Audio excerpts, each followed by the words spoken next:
এই বান্দাগুলোই যখন ফজরের নামাজের সময় ঘুমায়া থাকে, আল্লাহ চান জোহরের নামাজটা এই বান্দা পড়বে, জোহরের মুয়াজ্জিন ডাকে হাইয়া আলাস সালাহ হাইয়া আলাল ফালাহ, নামাজের দিকে আসো, কামিয়াবির দিকে আসো। এই যুবকটা তখন মনে করে কামিয়াবি হইল চাকরিতে বহাল থাকা, কামিয়াবি হইল ব্যবসাতে ইনকাম বাড়ানো, কামিয়াবি হইল খেতে কিছু ফসল বেশি আসা, কামিয়াবি হইল ইনকাম করা, আর্নিং সোর্স বের করা, কামিয়াবি হলো সেগুলো। আর মুয়াজ্জিন রে ৫-৭ হাজার টাকা বেতন দিয়ে রাখছে, এই বেটার কামই হইল খালি প্রত্যেক ৫ বেলায় আসলেই জ্ঞানের জ্ঞান শুরু করে, বিরক্ত লাগে। আবার কোন মুয়াজ্জিন লম্বা আজান দিলে উনাদের ইশকাল কমপ্লিট হয়ে যায়, হুজুর এত জোরে এত বেশি বড় করে আজান দেওয়া দরকার আছে নি? বুঝলেন না? আপনাদের এরিয়ায় নাই, এরা সব ফেরেশতা, মাত্র জান্নাত থেকে পালায় এসে নাই এখানে। তাহলে বুঝা গেল আমার কাছে তখন এগুলা ভালো লাগে না, আমার কাছে তখন কামিয়াবি মনে হয় আমার দুনিয়া উন্নত হওয়া। আমি আগে রিক্সা চালাইতাম, এখন আমার কামিয়াবি হলো একটা অটো কেনা। আসসালামু আলাইকুম ওয়া রাহমাতুল্লাহি ওয়া বারাকাতুহু। আমি আপনাদের এখানে মেহমান, আপনারা হলেন মেজবান। তো মেহমানের মেহমানদারি করা রাসূলের সুন্নত কিনা? শুধু রাসূলের সুন্নত নয়, রাসূলের আরেক হাদিস অনুযায়ী বোঝা যায় যেটা ঈমানেরও অংশ। আপনাদের সামনে আমি ভাঙাচোরা কিছু কথা বলবো, ইখলাসের সাথে বলার চেষ্টা করব। আপনারাও হৃদয়ের কান দিয়া শোনার জন্য প্রস্তুত আছেন কিনা? আমলের নিয়তে, পরিবর্তনের নিয়তে শুনতে রাজি আছেন তো? তাহলে কথাগুলো শুরু থেকে শেষ পর্যন্ত শুনতে হবে, মাঝখানে উঠে উঠে করা যাবে না। রাজি আছেন তো? আচ্ছা, শেষ পর্যন্ত দেখবো আপনারা কতটুকু মেহমান নামাজ। ইন্নাল হামদুলিল্লাহ نحمده ونستعينه ونستغفره ونؤمن به ونتوكل عليه ونعوذ بالله من شرور أنفسنا ومن سيئات أعمالنا من يهد الله فلا مضل له ومن يضلله فلا هادي له ونشهد أن لا إله إلا الله وحده لا شريك له ونشهد أن محمدا عبده ورسوله المبعوث إلى كافة الناس لتتميم مكارم الأخلاق صلى الله عليه وعلى آله وصحبه وبارك وسلم تسليما كثيرا كثيرا. أما بعد فأعوذ بالله من الشيطان الرجيم. بسم الله الرحمن الرحيم.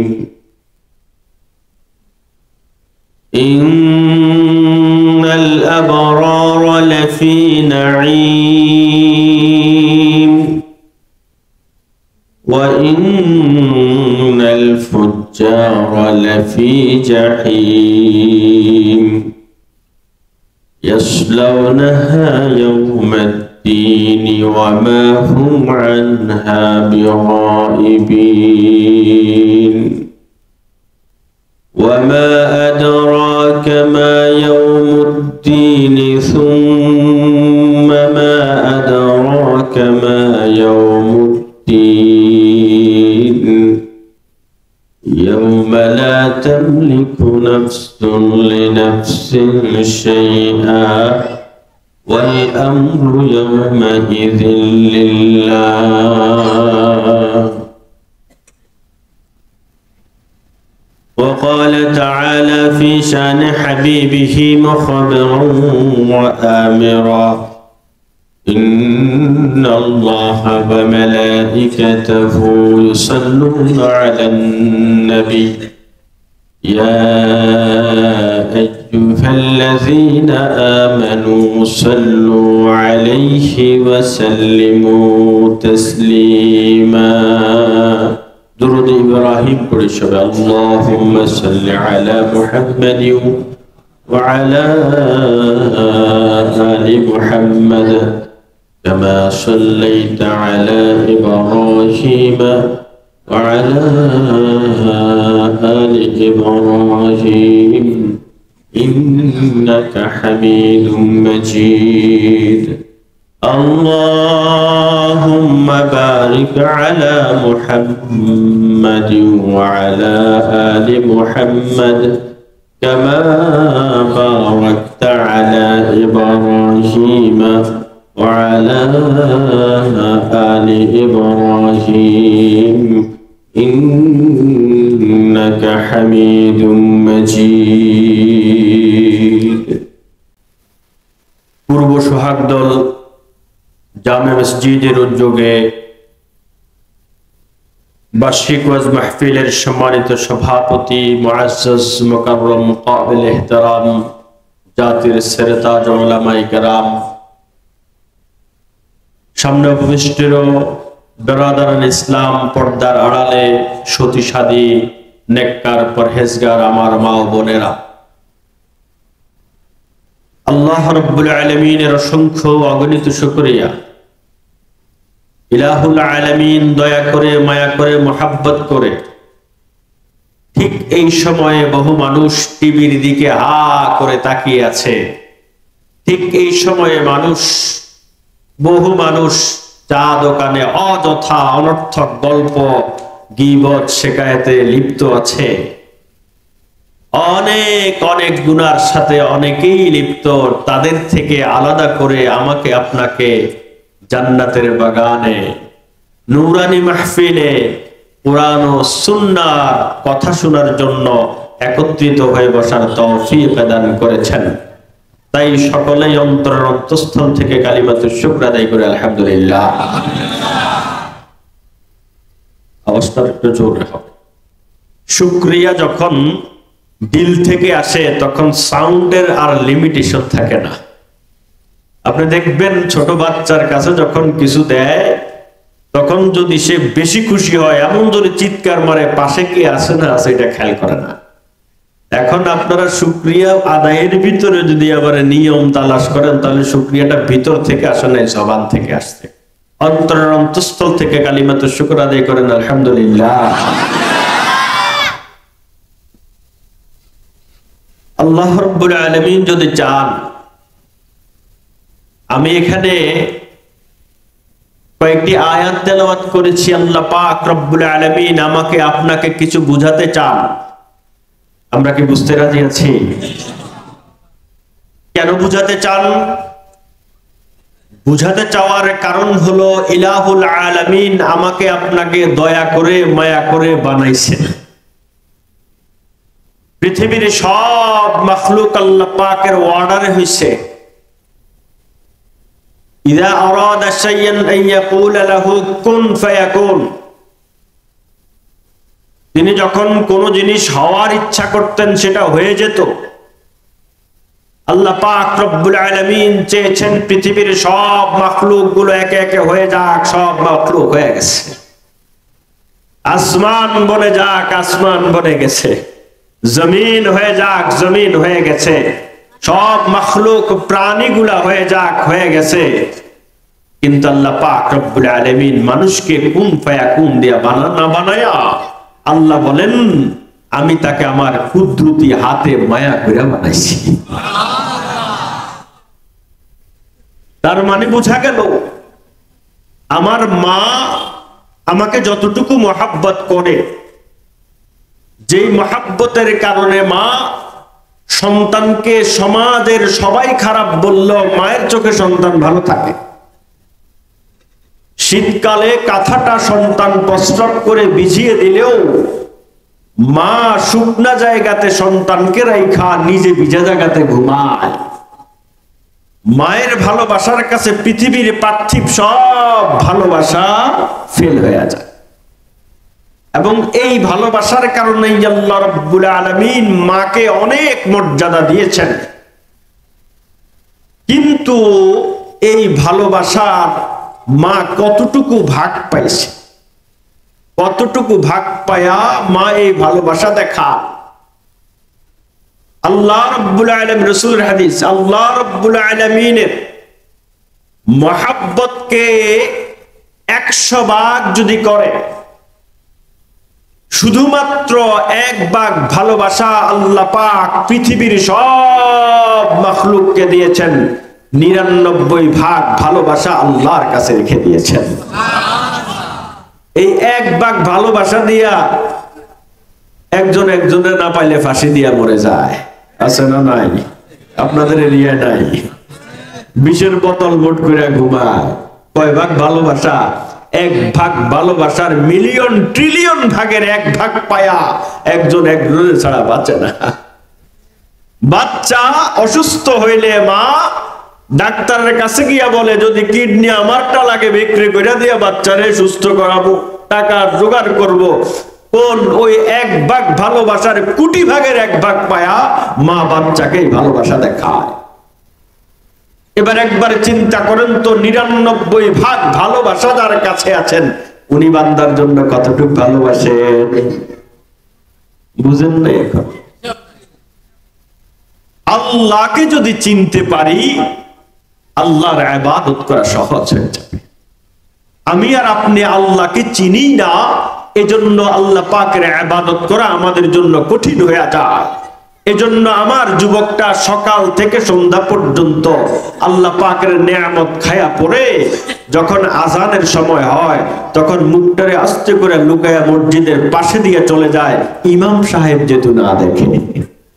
কারণ ইমাম সাহেব দেখে ফেললে তো বেজাল, ডাক দিবে, বাবা আসো, কোথায় যাচ্ছ, নামাজটা পড়ো। তো ইমাম সাহেব আগে খেয়াল করে মসজিদের কোণা থাকতে যে ইমাম সাহেব আশেপাশে আছে কিনা, মুখটা লুকিয়ে চলে যায়।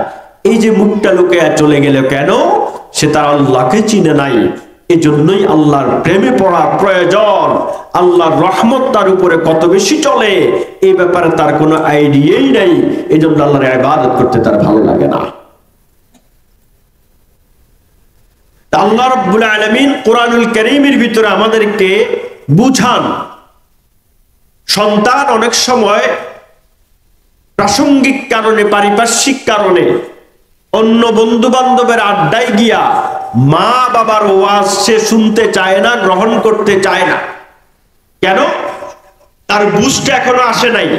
তখন মা বাবা তাকে পাশে বসায় এবার আস্তে আস্তে করে বুঝায়, বাবা তুই যাদের পিছনে ঘুরিস, যাদের সাথে সময় কাটাস, সন্ধ্যার পরে সবাই সবার ঘরে চলে যায়, তুই তো সেই ঘুরে ফিরে মায়ের কাছে আসিস।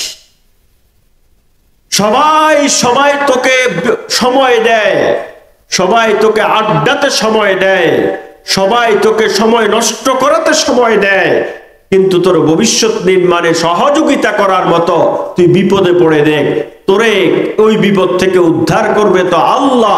উসিলা হিসেবে এরা কেউ তোর সামনে আসবে না, যারা আসবে তারা হলো তোর মা বাবা।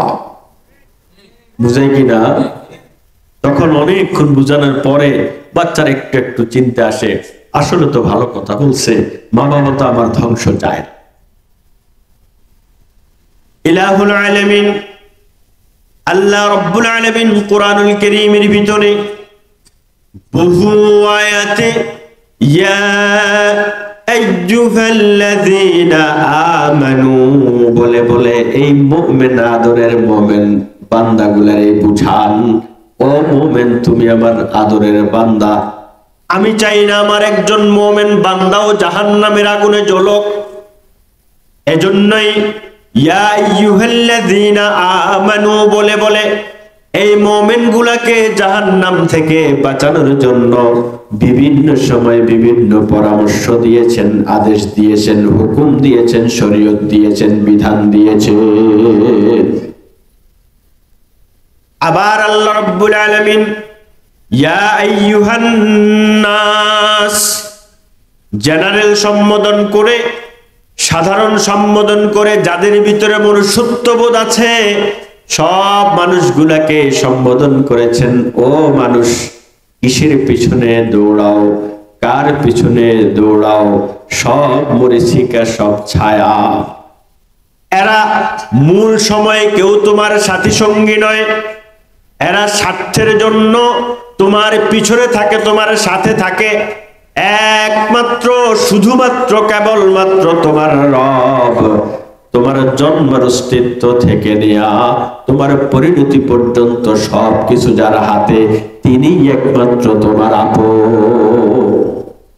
আল্লাহ কোরআনুল কারীমের ভিতরে এই বান্দাগুলাকে তাই বুঝান। আল্লাহ কোরআনুল কারীমে বান্দাকে বুঝান কাইফা তাকফুরুনা বিল্লাহি ওয়া কুনতুম আমওয়াতা।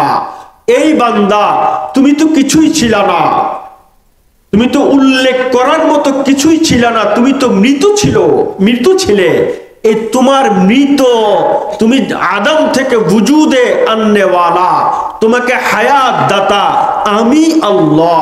এই আল্লাহর সাথে কিভাবে তুমি কুফরি করো, এই আল্লাহকে কিভাবে তুমি নাশুকরি করো। আল্লাহ রাব্বুল আলামিন কুরআনুল কারীমের ভিতরে বলেন ওয়ালাকাদ খালাকনাল ইনসানা মিন সুলালাতিন মিন তিন। একাধিক জায়গায় আল্লাহ পাক মানুষ সৃষ্টির সূত্র ধরে মানুষকে স্মরণ করায় দিতে চান, তুমি যে আল্লাহর ইবাদত করতে পছন্দ করো না, যে আল্লাহর বন্দেগী করতে তোমার ভালো লাগে না, সেই আল্লাহ তোমার উপরে কি করেছে একটু শুনে রাখো। শুনতে রাজি আছেন? বিরক্ত লাগে? রসকসীন কথা একটু নিজের ভিতরে কলবের কান দিয়ে শুনেন, আমরা কি পরিমাণ নাফরমানি করে নিজেদেরকে আল্লাহর বান্দা দাবি করি। আল্লাহ রাব্বুল আলামিন বলেন, বান্দা মাটির নির্যাস থেকে আমি তোমাকে সৃষ্টি করেছি, মাটির নির্যাস গুলোর ভিটামিন গুলো তোমার বাবার সুলবের ভিতরে জমা করেছি, সেখান থেকে আবার সেটাকে নুতফা হিসেবে তোমার মায়ের রেহেমে দিয়েছি। নাপাক পানি ছিল, যেই পানিকে সবাই ঘৃণা করে, এই পানিটা তোমার মায়ের রেহেমের ভিতরে দিয়া সেটাকে আবার আমি রব্বুল আলামিন রক্তের টুকরায় পরিণত করেছি, রক্ত টুকরাটাও আবার গোস্তের টুকরায় পরিণত করেছি। এই মায়ের গর্ভের ভিতরে আবার গোস্তের সাথে হাড় সংযুক্ত করেছি, আবার উপরে আমি চামড়ার প্যাকেট দিয়েছি। এই শরীর, এই মানুষের ভিতরে আমি রূহ দিয়েছি। তুমি আগে ছিলে নাপাক পানি, এখন হয়ে গেছো আশরাফুল মাখলুকাত। তার মানে আল্লাহ আমাকে নাপাক অস্তিত্বহীন থেকে নাপাক পানির মাধ্যমে নাপাক রক্ত, জমাট রক্ত মায়ের রেহেমের ভিতরে দিয়া সেখানে মায়া করে করে প্রতি 40 দিন পর পর, প্রতি 3 চিল্লা পর পর আমাদেরকে পরিবর্তন করাইছেন মায়ের ভিতরে, মায়ের পেটের ভিতরে। বলেন তো এই মায়ের পেটের ভিতরে ডাক্তারি করার কোন মেডিকেল সায়েন্সের হেডমাস্টার ছিল যে মায়ের পেটের ভিতরে ছেলেটার রং কালো কেন হবে, এটারে সুন্দর করার জন্য একটা ইনজেকশন দিয়ে দেই? আছে? কারো ছেলে হয়, মেয়ে হয় না। এখন তার খুব আশা একটা মেয়ে হোক, কোন ডাক্তার বলতে পারছে না এবার গর্ভে যেটা হবে এটারে মেয়ে বানায়া দিই? পারছে? তাহলে রেহেমের ভিতরে একমাত্র শুধুমাত্র আধিপত্য ছিল কার? আল্লাহ রাব্বুল আলামিন বান্দাকে সেটাই বুঝান বান্দা রেহেমের ভিতরে তুমি অস্তিত্বহীন ছিলা, নাপাক পানি থেকে জমাট রক্তের মাধ্যমে করে করে পরিবর্তন করে করে তোমাকে আমি আশরাফুল মাখলুকাতে বানিয়েছি।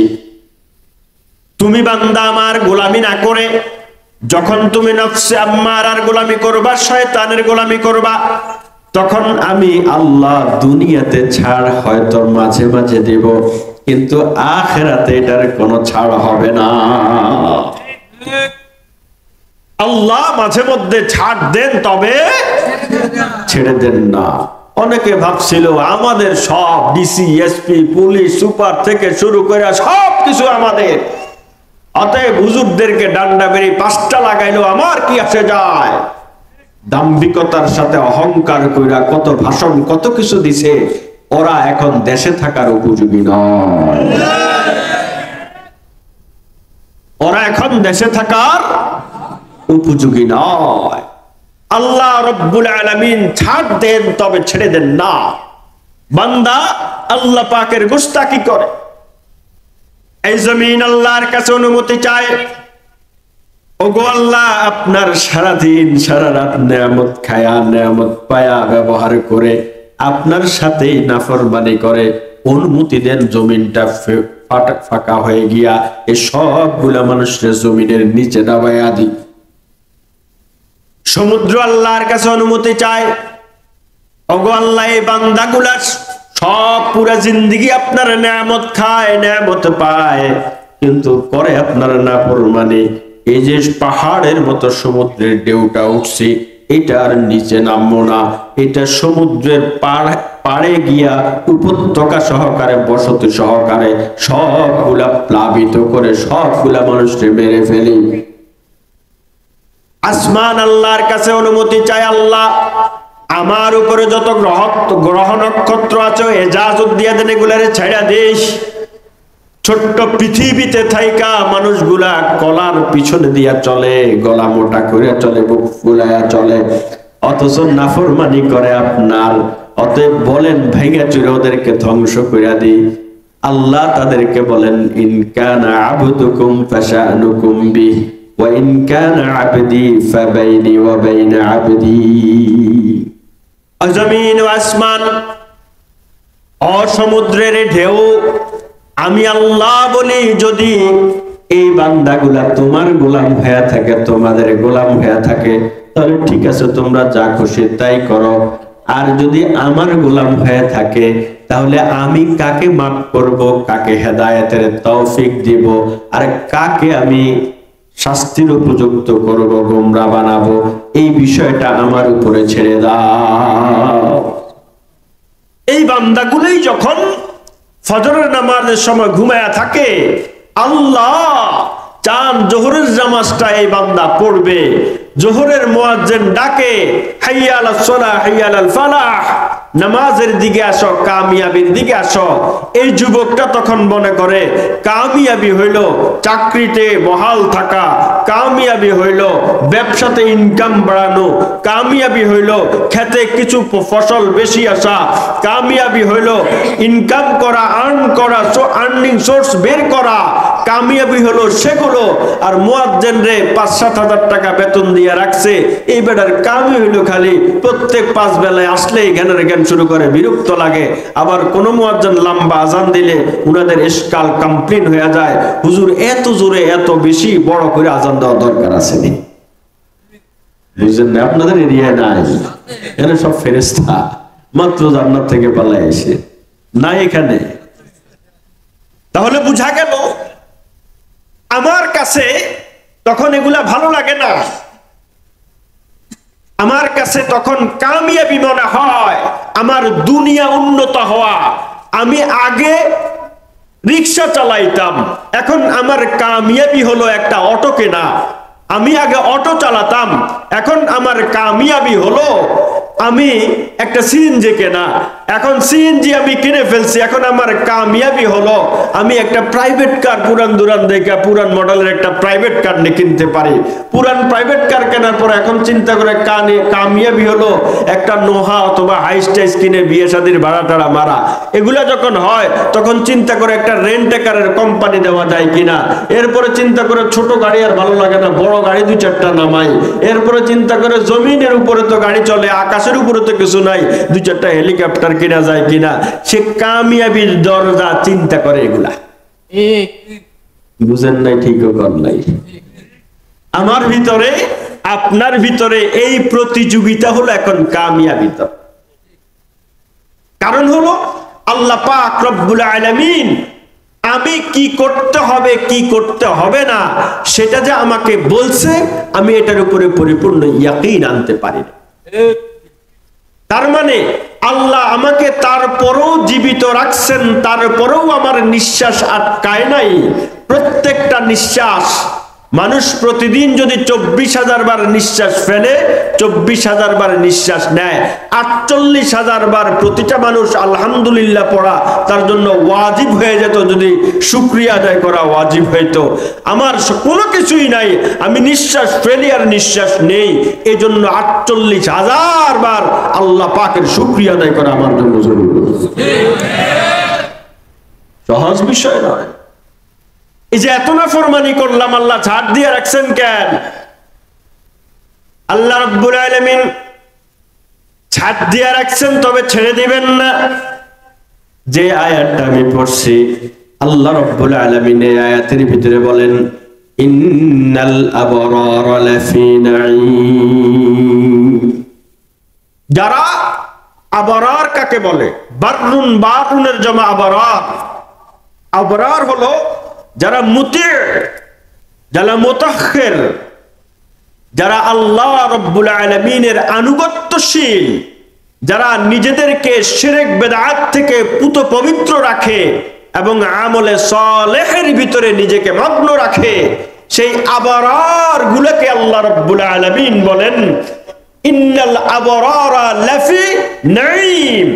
এই আবরার গুলা, এই নেককার গুলা, এই সালেহ গুলা, তাদের জন্য নিশ্চয় আমি জান্নাতের ব্যবস্থা করে রেখেছি। সুবহানাল্লাহ। যারা সুবহানাল্লাহ বলেন এরা জান্নাতে যেতে চায় না নাকি? আল্লাহ পাক নেককারদের জন্য কিসের ব্যবস্থা করছেন বলেন না? কিসের ব্যবস্থা করছেন? ওয়া ইন্নাল ফুজ্জারা লাফি জাহিম। আর বদকার পাপাচারীদের জন্য আল্লাহ রাব্বুল আলামিন জাহান্নামের ব্যবস্থা করে রাখছে। আল্লাহ রাব্বুল আলামিন আবরারদের জন্য নাঈমের ব্যবস্থা রাখছেন, আর ফুজ্জারদের জন্য জাহিমের ব্যবস্থা রাখছেন। এবার মূল আলোচনা শুরু হবে। বুঝার জন্য বলছে, না হলে আপনারা বলতেন আল্লাহ মানুষ বানাইছেন দয়া কইরা, আবার এদেরকে জাহান্নামে দিবে কেন? প্রশ্ন আসতো কিনা? যদি আপনারাই বলেন আল্লাহর এত ভালোবাসা, তবে আল্লাহ আবার মানুষের জাহান্নামে দিবে কেন? তাহলে এখন এতক্ষণ ভালোবাসার পরিচয় পাওয়ার পরে জাহান্নামে কেন দিবে? আল্লাহ রাব্বুল আলামিন কোরআনুল কারীমের ভিতরে কি বলেন জানার দরকার আছে না নাই? আছে। আল্লাহ রাব্বুল আলামিন অন্য আয়াতে বলেন, يا أيها الذين آمنوا اتقوا الله ولتنظر نفس ما قدمت لغد واتقوا الله। এই মুমিন, আল্লাহরে ভয় করো। ভয় করার মতো আল্লাহরে ভয় করো, তার অর্থ হলো আল্লাহরে ভয় করলাম, ঘুষও খাইলাম, আল্লাহরে ভয় করলাম, সুদও খাইলাম, আল্লাহরে ভয় করলাম, আবার বেগানা নারীর সাথে সময় কাটাইলাম, আল্লাহরে ভয় করলাম, অন্যের গীবত করলাম, আল্লাহকে ভয় করলাম, আবার অন্যের পরনিন্দা করলাম, আল্লাহরে ভয় করলাম, রাসূল যেটা নিষেধ করেছেন সেই কাজগুলো করলাম, আল্লাহকে ভয় করলাম, আল্লাহর সাথে প্রকারান্তরে শিরক করলাম, আল্লাহকে ভয় করলাম, আমলের ভিতরে সুন্নাহ বহির্ভূত বিদআত ঢুকালাম। এই ভয়ের কথা আল্লাহ রাব্বুল আলামিন বলেন না। আল্লাহ বলছেন শেষে বলছেন ওয়াল তানজুর নাফসুম মা কদ্দামাত লিগাদ, যেই ভয় করার পরে তোমার আমলে পরিবর্তন হবে, আগামী কালকের জন্য সামানা তৈরি করার জন্য। তোমার তাহাজ্জুদের বিছানা ছাড়া তোমার ভালো লাগবে না, রাত 3টা, 3:30, 4টা বেজে যায়, তোমার তখন শুয়ে থাকতে আর ভালো লাগবে না। আমার তো আগামী কালকের সামানা রেডি করার সময় হয়ে গেছে, আমি 2 রাকাত, 4 রাকাত, 6 রাকাত আমি তাহাজ্জুদ পড়ে চোখের পানি ছাইড়া আল্লাহর কাছে আমি একটু ক্ষমা চাই না। ফজরের নামাজের আজান হয়, এই বান্দাটার শুয়ে থাকতে পারে না। কেন? আখিরাতের সামানা তার দরকার আছে। জোহরের আজান হয়, দোকানের শাটারটা বন্ধ করে দিয়ে ব্যবসায়ী কেউ যদি এর পরেও আসে, কোনো কাস্টমার আছে, লিখে দেয় এখন নামাজের সময় বেচা কেনা বন্ধ। আছে না নাই? খেতে কাজ করে, নামাজের সময় হয়ে গেছে, কপালে মুখে এখনো মাটি লেগে আছে, অজুটা করে কোন রকম পরিচ্ছন্ন পরিষ্কার হয়ে ক্ষেতের লাইনের উপরে গামছাটা বিছায়া পশ্চিম মুখে হয়া কেবলা মুখী হয়ে নামাজে দাঁড়ায়া যায়। কারণ তার আখিরাতের সামানা রেডি করা জরুরি। আল্লাহ রাব্বুল আলামিন এই আয়াত পরবর্তী আয়াতে বলেন ওয়ালা تكونوا كالذين نسوا الله فأنساهم أنفسهم أولئك هم الفاسقون। খবরদার এমনটা করবা না, দুনিয়াদারদের সাথে থেকে থেকে দুনিয়া কেন্দ্রিক নিজের চিন্তা চেতনা বানাবা না।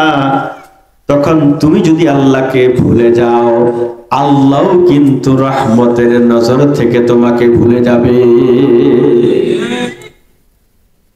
আমি তো মনে করি আমার দৃষ্টিতে আমি এই তাফসীর পড়াতে গেলে বারবার শরীরটা কেঁপে উঠে, বারবার কেঁপে উঠে।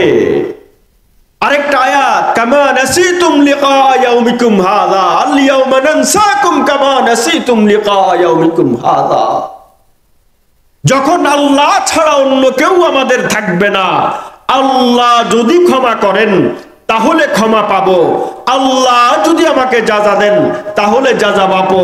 কোন নেতা নেত্রী ডান হাত বাম হাত, কোন হেডমাস্টার আর কোন উপরের উকিল ব্যারিস্টার থাকবে না, যারা আমার জন্য আল্লাহর কাছে আমার প্রাপ্য অথবা আমার জন্য সুপারিশ করে জোর করে নিয়ে আসে।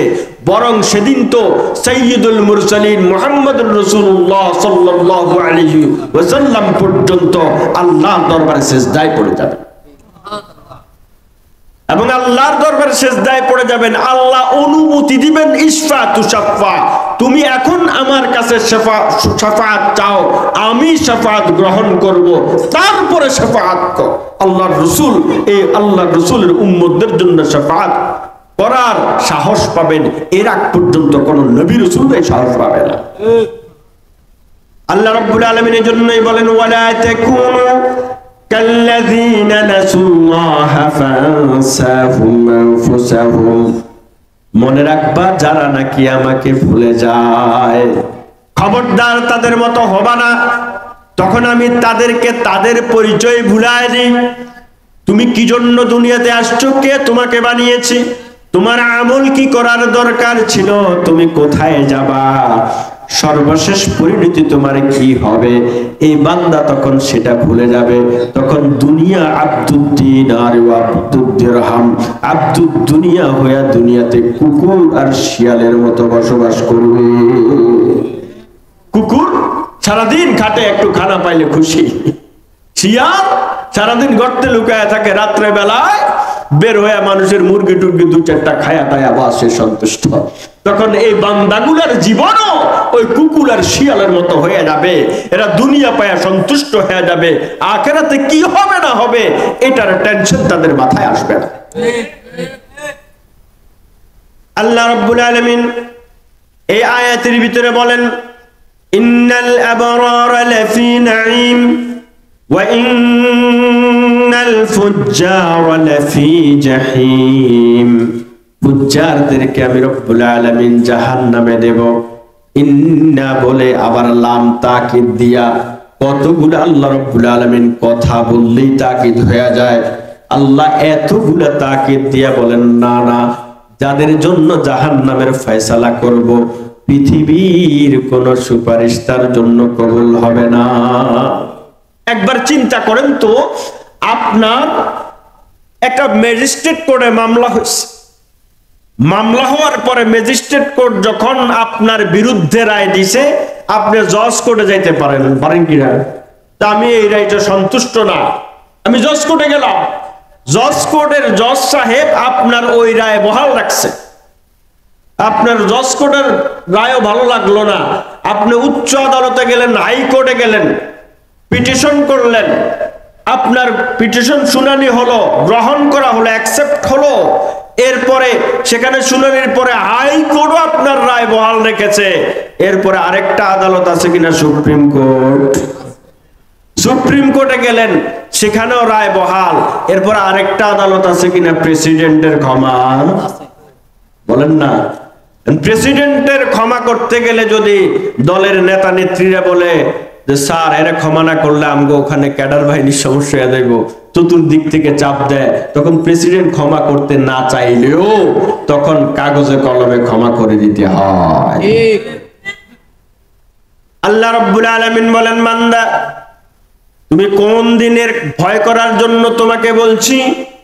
যেদিন তোমাকে জাহান্নামে নিক্ষেপ করা হবে, তুমি কিন্তু জাহান্নাম থেকে দৌড়ায়া পালাইতে পারবা না, তুমি কিন্তু জাহান্নাম থেকে নিজেকে বিরত রাখতে পারবা না, এবং ওই দিন আল্লাহর ফয়সালায় ফয়সালা হবে, যার বিরুদ্ধে জাহান্নামের ফয়সালা হয়ে যাবে, পৃথিবীর কোন এমন কেউ নাই তার জাহান্নামের ফয়সালা আল্লাহর ফয়সালার পরিবর্তে নতুন কোনো কিছু করতে পারে। যদি জান্নাতের ফয়সালা করে, তাহলে জান্নাত এক রায়, এক বিধান যেদিন থাকবে আল্লাহর কাছে। আল্লাহ এই কথাটা এই আয়াতগুলোর শেষে এনে কেন বলেন যে বান্দা তোমার সংশোধনের সময়টা এখনই। আমি কোরআনে তোমাকে বিস্তারিত বলে বলে বলে বলে রাখছি, ওলামায়ে কেরাম মাহফিলে, ওলামায়ে কেরাম জুমার বয়ানে, ওলামায়ে কেরাম দাওয়াত তাবলীগের মিশনে, পীর হাক্কানি পীর মাশায়েখের মাধ্যমে তোমাদেরকে এই বাণীগুলো শোনাবে বারবার, যেন তুমি নিজেকে পরিবর্তন করতে পারো। এখন পরিবর্তন হয় না কেন? বাচ্চারে বাবা বলছে, বাবা কলসটা ভালো করে ধুয়ে পানি নিয়ে আসো, বাবা কলস, বাচ্চা কলের নিচে কলসটারে ধুয়া উল্টা করে রাখা সারাদিন যদি কল চাপে কলসি ভরবে? আমার চিন্তা চেতনা বিপরীত মুখী রেখে আমি আল্লাহওয়ালা হইতে চাই, এত সোজা না। আমার চিন্তা চেতনা দুনিয়ার গোলামি করে আর আমি আল্লাহওয়ালা হতে চাই, এত সোজা না। যদি দুনিয়ার গোলামির মাধ্যমে আল্লাহওয়ালা হওয়া যেত, আল্লাহ রসুল না খেয়ে থাকতে হতো না। একবার মধ্যরাতে রসুল খাটিয়ার এক পাশে পেটটারে চাপা দিয়া শুয়ে আছে, মাথাটা নিচের দিকে, কোমর থেকে উপরের দিকে। আম্মা জান আয়েশা হঠাৎ করে দেখে ভয় পেয়ে গেছে। মা বালুকা ইয়া রাসূলুল্লাহ, কিছুক্ষণ আগেও তো দেখলাম আপনি সুস্থ ছিলেন, হঠাৎ করে কি হলো? অর্ধেক খাট থেকে ঝুলে গেছে, অর্ধেক উপরে। ইয়া রাসূলুল্লাহ, আপনার স্বাস্থ্যটা সুস্থ আছে তো? রাসূল ক্ষীণকণ্ঠ উত্তর দিল, আয়েশা আমি ভালো আছি, তবে মধ্যরাতে এসে ক্ষুধার যন্ত্রণা এত বেশি লাগছে, পেটটা চোচো করতেছে, কিন্তু খাদ্য তো নাই, তো পেটটাকে খাটিয়ার কোণার সাথে একটু চেপে ধরলে কিছুটা ভালো লাগে, ওটাই আমি একটু চেষ্টা করছিলাম। ভিতরে কম্পন সৃষ্টি হয়ে যাওয়ার কথা। যারা দুনিয়ার পিছনে বুজুর্গি খুঁজে, সাইয়্যিদুল মুরসালিন তার কথা বলছি। একবার গরমকালে আবু বকর বের হয়ে গেছে। আরবের ভিতরে যখন গরম চলে, তখন আরবের বালুগুলা পর্যন্ত গরম হয়ে যায়, পাহাড় গরম হয়ে যায়, বাতাসগুলো গরম হয়ে যায়। ভর দুপুরে, মধ্য দুপুরে হযরত আবু বকর ঘর থেকে বের হয়ে গেলেন, দেখতে দেখতে হযরত ওমর বের হলেন, এরপরে রাসূলও ঘর থেকে বের হলেন, তিনজনের মুখামুখি। হযরত আবু বকর বলেন, ইয়া রাসূলুল্লাহ, এই গরমে কেন বের হইছেন? হযরত ওমরও বলেন, এই গরমে কেন বের হইছেন? আল্লাহর রাসূল উত্তর দেন, ও আবু বকর, ওমর যে জিনিসে তোমাদেরকে বের করাইছে সেই জিনিস আমাকে বের করাইছে, পেটের ক্ষুধা। ঘরে কিছু নাই, এখন কি ব্যবস্থা হবে সেটাও জানা নাই। ঘর থেকে বের হয়েছেন, দেখি কোনো বন্দোবস্ত হয় কি না। পরের ঘটনায় না গেলাম, কারণ এটা আমার উদ্দেশ্য নয়, শুধু এতটুকু বুঝানোর জন্য তারা আমাদের সালাফ, তারা আমাদের খলাফ, তারা আমাদের আইডল, আর আমরা এখন দুনিয়ার পিছনে বুজুর্গি খুঁজি। বুজুর্গি এত সোজা না। হ্যাঁ, দুনিয়া যদি আল্লাহ পাক ফয়সালা করেন কারোর জন্য, সব কিছু ঠিক রেখে দুনিয়া আসে, তাহলে এটা ফজলুম মিন ফজলিল্লাহ, আল্লাহ রাব্বুল আলামিনের নির্ধারিত ফজল। আল্লাহ যাকে খুশি তাকে দেন। হযরতে সালমান ফারসি রাদিয়াল্লাহু আনহু সহ আরো কয়েকজন গরীব সাহাবী রাসূলের কাছে গিয়া প্রশ্ন করলেন, ইয়া রাসূলুল্লাহ, আমরা গরীব, উনারা বড় লোক। আব্দুর রহমান ইবনে আউফ সহকার, ওসমান গনি সহকার, উনারা বড় লোক। এখন উনারা ব্যবসা বাণিজ্য করে, উনারা যাকাত দেয়, সদকা করে, আমরা আমল করি, উনারাও আমল করে। আর উনারা যাকাত দেয়, তা আমাদের থেকে তো আখিরাতের পুঁজি তাদের বেশি হয়ে যাচ্ছে। এখন আমাদের করণীয় কি শিখান। রাসূল দেখলেন না, এদের ভিতরে আমলের খুব জজবা। এরপরে রাসূল শিখাইলেন, প্রত্যেক নামাজের পরে সুবহানাল্লাহ, আলহামদুলিল্লাহ, লা ইলাহা ইল্লাল্লাহ, আল্লাহু আকবার পড়। এটা পড়লে ওরা যত যাকাত দেয়, সব যাকাতের থেকেও তোদের সওয়াব বেশি হয়ে যাবে। এখন ওরা বড় লোক এমন নয়, আমি তো কোটিপতি, আমি নামাজ না পড়লো মসজিদ কমিটির সভাপতি আমারে বানায় দিবে, অতএব নামাজ পড়া আমার জন্য জরুরি না। আছে না নাই? টাকাওয়ালা, পয়সাওয়ালা চিন্তা করে, মুহতামিম সাহেব বছরের শেষে টাকা শর্ট পড়লে আমার দরবারে, আমার এখানে তো এসে বসে থাকে, তো মুহতামিম সাহেব আমারে কি ওয়াজ করবো, বরং উল্টা মুহতামিম সাহেবরে ওয়াজ শুনায়া দেয়। আছে না নাই এরকম বড় কথা? আপনাদের অভিজ্ঞতা নাই, এই জন্য আপনারা বলতেছেন, আমাদের অভিজ্ঞতা আছে। তো তখন সালমানে ফারসি রাদিয়াল্লাহু আনহু সহ অন্যান্য গরীব সাহাবী যারা আছেন, তারা তো মহা খুশি। এখন সবাই নামাজের পরে আলাদা তাসবিহ পড়ে, সুবহানাল্লাহ, আলহামদুলিল্লাহ, লা ইলাহা ইল্লাল্লাহ, আল্লাহু আকবার। আর উনারা বড় লোক সাহাবী যারা ছিল, ওরা দেখলো কি নামাজের সালাম ফিরাইলে পরে এরা কি পড়ে, ঘটনা কি পড়ে। তখন এক সাহাবীর কাছে গিয়া জিজ্ঞাসা করলো, ঘটনা কি পড়ো? আমরা রাসূল থেকে স্পেশাল একটা আমল নিছি। তো কি আমল, এটা বলা যায় না। তো বলে যে রাসূল বলছে, তোমরা যেটা দান করে সওয়াব পাও, আখিরাতের পুঁজি বানাও। আমরা প্রতি নামাজের পরে এগুলো এতবার করে পড়লে তোমাদের দানের চেয়ে বেশি সওয়াব হবে। তখন ওনারা বলে, দান করলাম তো মাল লাগে, পড়তে তো আর মাল লাগে না, তা আমরাও তোমগুলোকে পড়া শুরু করে দিই। ওনারা পড়া শুরু করে দিচ্ছে। আবার গেছে রাসূলের কাছে, ইয়া রাসূলুল্লাহ, চাইছিলাম ওদের দান সৎকার আমলগুলা আমাদের কাছে কম, এই আমলগুলা করে করে ওদের বরাবর হবো। এখন তো এরাও থেকে আমাদের মতো তাসবিহ পড়া শুরু করছে, তাইলে তো এরা আর ভালো আমাদের থেকে বেশি হয়ে যায়। তখন রাসূল বললেন, যালিকা ফাদলুল্লাহ ইউতিহি মান ইয়াশা, এটা হলো আল্লাহর ফজল, আল্লাহ যারে খুশি তারে দেন। কখন বলছে? যারা আমল ছাড়ে নাই, মুসাবাকা ছাড়ে নাই, আমলের প্রতিযোগিতা ছাড়ে নাই, ধন সম্পদ পাওয়ার পরও আখিরাতের পুঁজি গ্রহণ করার জন্য বেকুল ব্যতিব্যস্ত। তাহলে আল্লাহ রাব্বুল আলামিন এই আয়াতের ভিতরে শেষে গিয়া শুধু একটা কথা শেষ করে, ইনশাআল্লাহ আমি বেশি সময় নেব না, বিরক্ত লাগে আপনাদের কাছে, একটু ঠান্ডা ঠান্ডা করে বুঝেছে। হুমকি ধমকি অনেক বেশি জোরে চিল্লাইতে পারি না আমি, আমার গলার এত এনার্জিও নাই, আর এমনি কিছুটা অসুস্থ, আমি মাথা ব্যথা আছে এখনো মাথা। এখন বিষয়টা হলো, আল্লাহ রাব্বুল আলামিন এই আয়াতের আগে আমাদেরকে কি বলে? আল্লাহ রাব্বুল আলামিন তামাম গাফিল লোকদেরকে সচেতন করার জন্য স্পেশাল একটু মেডিসিন দেন। ইয়া আইয়ুহাল ইনসানু মা গাররাকা বিরাব্বিকাল কারীম। এই মানুষ, আমরা বলি না বাবা এত কিছু তোর জন্য করলাম, মার কথাটা শুনোস না কেন? মা যখন আদর করে সন্তানকে শাসন করে তখন বাসার লাহজাটা এমন। আল্লাহ বলেন এ মানুষ কোন জিনিসে তোমাকে এত বিশাল মহা দয়ালু রব থেকে ধোকায় ফেলায় রাখছে। আল্লাহ রাব্বুল আলামিন বলেন ইয়া আইয়ুহাল ইনসান মা গাররাকা বিরাব্বিকাল কারীম الذي خلقك فسواك فعدلك في أي صورة ما شاء ركبك।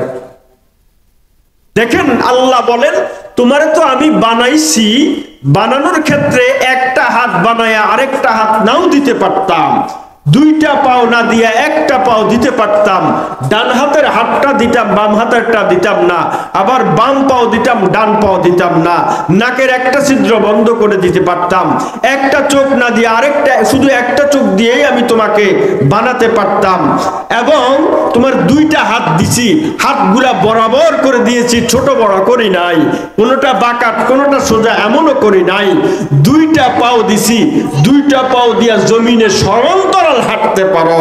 দেখো না মাঝে মধ্যে কিছু কিছু মানুষ সমানভাবে হাঁটতে পারে না, একটা পাও ছোট একটা পাও বড়, তখন তার হাঁটাটা তোমার কাছে কেমন কুসরি আর বিশ্রী লাগে, তুমি ওটা দেখে তুমি শুকরিয়া আদায় করতে পারো না।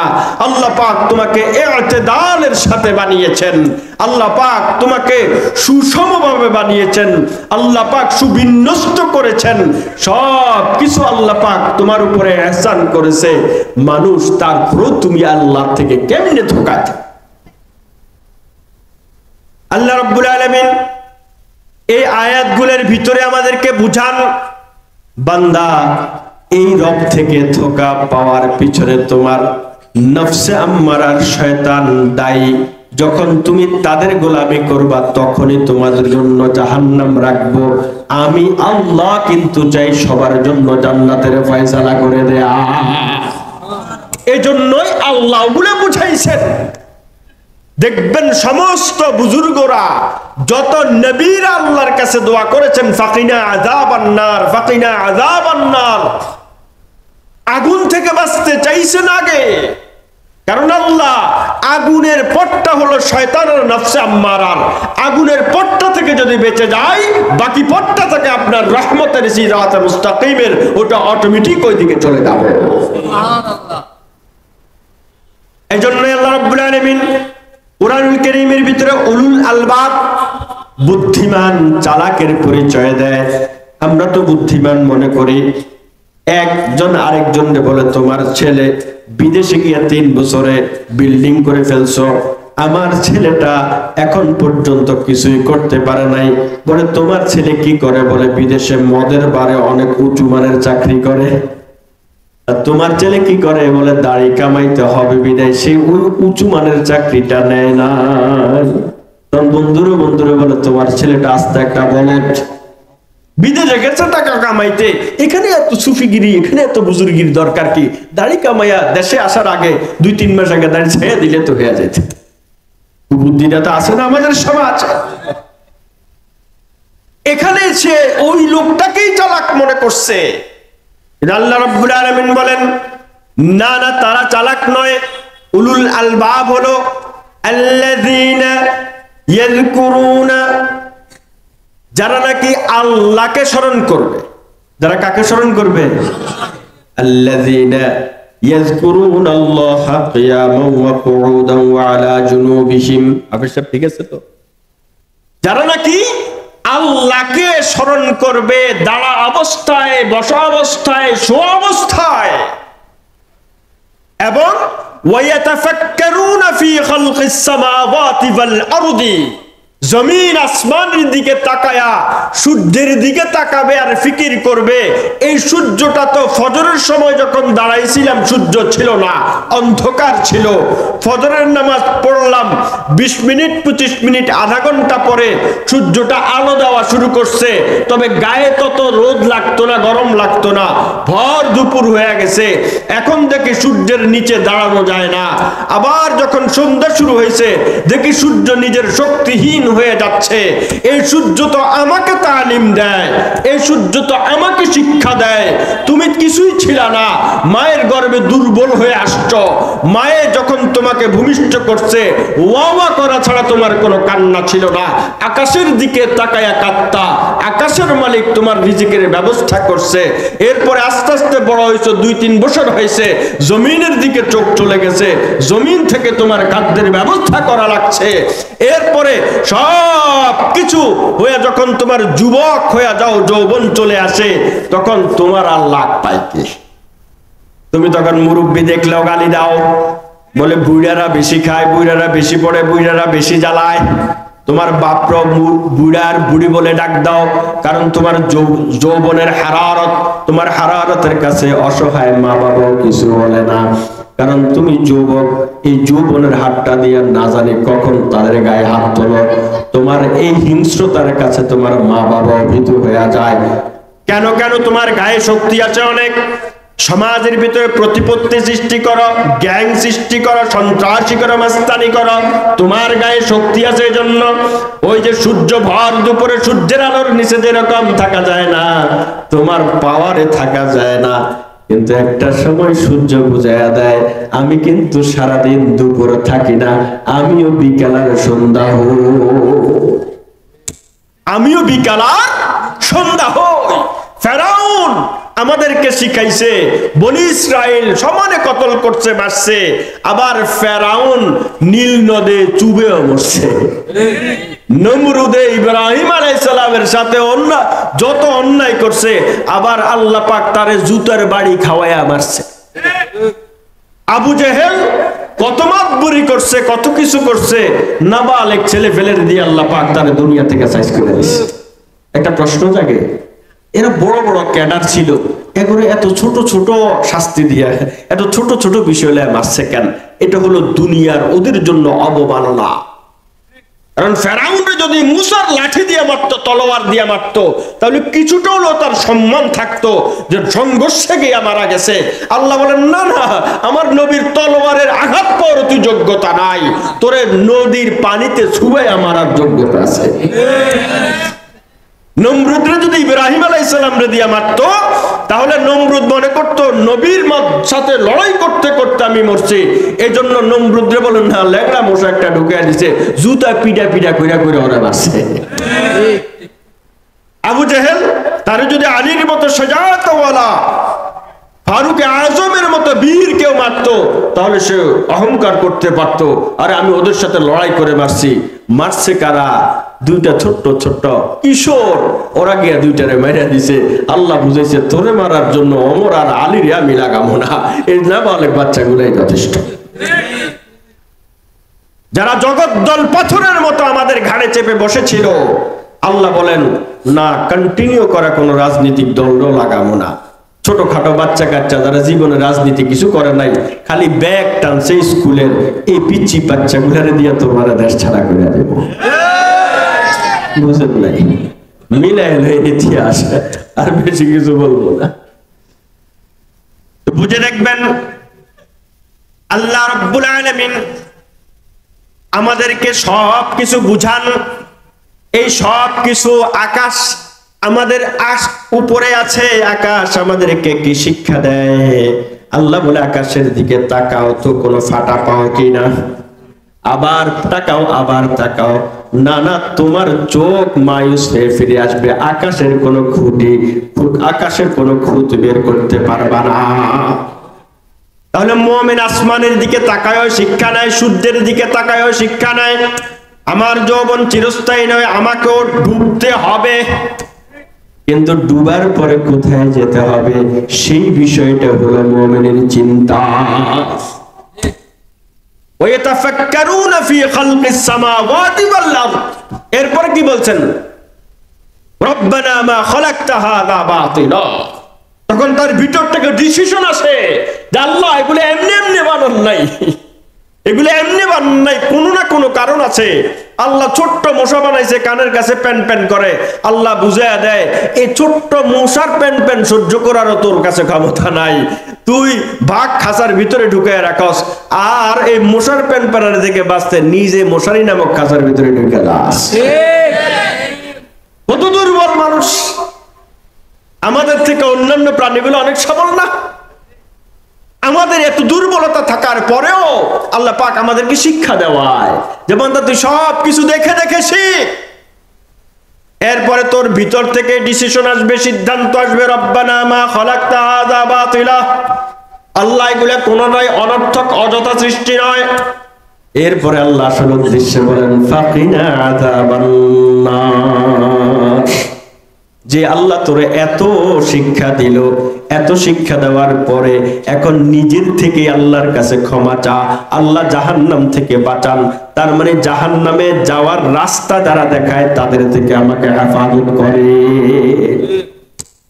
আল্লাহ এই আয়াতে ইন্নাল আবরারা লাফি নাঈম বলে বাস এতটুকু জান্নাতীদের জন্য শেষ করে ফেলছেন।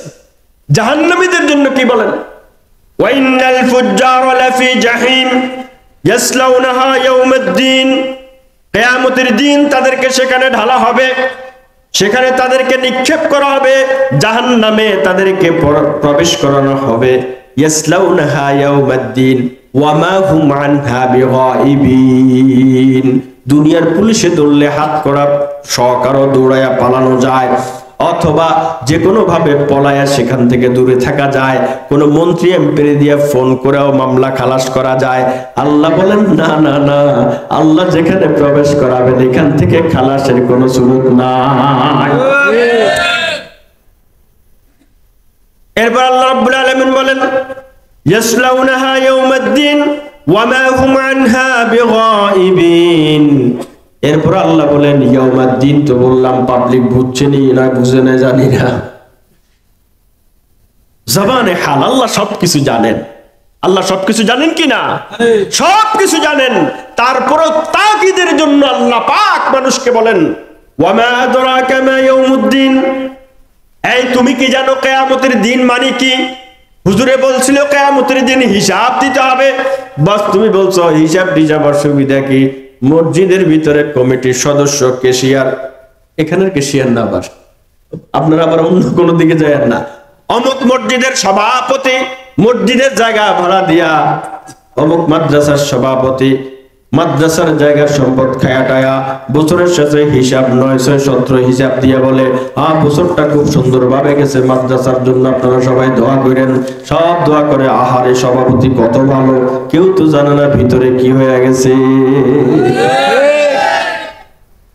তাহলে আমি মনে করতে পারি ওই দিন তো আল্লাহর কাছে গিয়া 2-4টা এদিক সেদিক কয়া বাঁচে যেতে পারেন, দুনিয়াতে কেউ ধরতে পারে না। আল্লাহ তো রহমান রহিম দয়ালু, আল্লাহ তো এমনি মাফ করিয়া দিবে। বুঝেন না কথাটা? এই জন্য আল্লাহ রাব্বুল আলামিন কিয়ামতের দিনের ব্যাপারে আবার প্রশ্ন করেন ওয়া মা আদরাকা মা ইয়াউমুদ্দিন সুম্মা মা আদরাকা মা ইয়াউমুদ্দিন। আবার প্রশ্ন করে, ও বান্দা শুনো, কিয়ামতের দিনকে এত হালকা ভাবছনি? কিয়ামতের দিনে মানুষ মুখ দিয়ে মিথ্যা কথা বলতে পারে। আল্লাহ বলেন আল-ইয়াওমা নাখতিমু আলা আফওয়াহিহিম ওয়া তুকাল্লিমুনা আইদিহিম ওয়া তাশহাদু আরজুলুহুম বিমা কানু ইয়াকসিবুন। তুই জবান দিয়ে মিথ্যা বলতে পারস, তোর জবান দিয়ে মিথ্যা বলার বহু অভ্যাস আছে।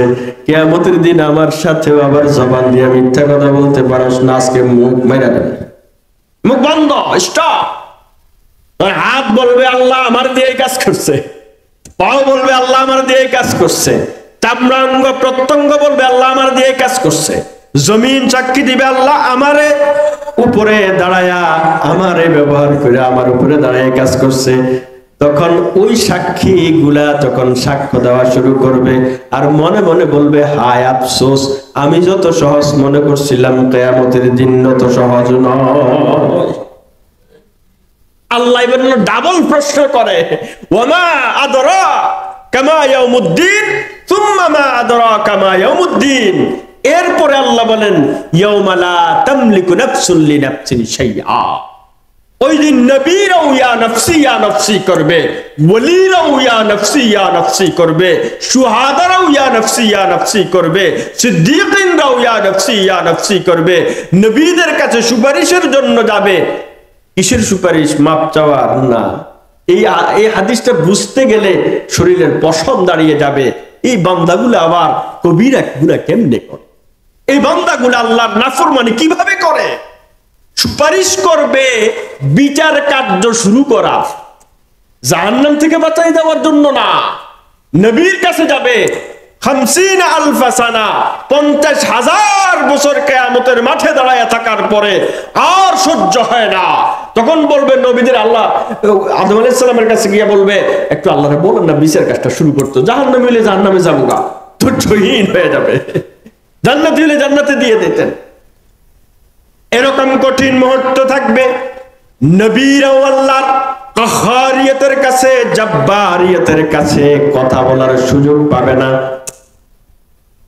আল্লাহ বলেন, ইয়াউমা লা ইয়াতাকাল্লামুনা, ওই দিন অন্য কেউ কথা বলার সুযোগ পাবে না, শুধুমাত্র আল্লাহ রাব্বুল আলামিন যাকে কথা বলার সুযোগ দিবেন সেই কথা বলতে পারবে। অতএব সেদিন আল্লাহর জব্বারিয়ত কাহারিয়তের কাছে যেদিন বলবে, আইনা বানা আল মুলুক, আইনাল জব্বারুন, আইনাল মুতাকাব্বিরুন। দুনিয়াতে একটু শক্তি পায়া, সামর্থ্য পায়া, ক্ষমতা পায়া বহুত পণ্ডিতি করছো, আজকে তোরা কই? তোদের ক্ষমতা কই? সে অহংকারী গুলা কোথায়? তারা সামান্য যোগ্যতা অর্জন করে কত অহংকার ভাব দেখাইছো। আসো, সেই রাজার ছেলেরা, রাজা গুলা কোথায়? প্রিন্স গুলা কোথায়? কোথায়? কেউ কোনো উত্তর দেওয়ার সুযোগ নাই। নাই তো থাকবো কই থেকে? এই আল্লাহ কিয়ামতের দিন আমাদের অবস্থা সম্পর্কে বলতেছে, ইয়াউমা লা তামলিকু নাফসুন লিনাফসিন শাইআ। বান্দা আল্লাহর কাছে যাইবা, কিয়ামতের দিন হিসাব নিকাশ আল্লাহর কাছে দিবা। তো মনে কইরো না দুনিয়াতে নকল কইরা যেরকম পাস করতে পারো, আল্লাহর হিসাব নিকাশও নকল কইরা পাস করতে পারবে। ফাম্মা মান উতিয়া কিতাবাহু বিয়ামিনিহি, আল্লাহ কোরআনের ভিতরে বলেন, যার ডান হাতে কিতাব দিবে সর্বপ্রথম তার জবাবটা কি হবে? ফাম্মা মান উতিয়া কিতাবাহু বিয়ামিনিহি ফায়াকুলু হাউম কুরউ কিতাবিয়াহ। হাউম আমরা জানি এই চিল্লানি দিই না, আরবিতে এটা একবার হাউম, এই ইকরাউ কিতাবিয়া, আমার কিতাব পড়া দেখ, আমার কিতাবটা পড়া দেখ, খুশি হয়ে যাবে।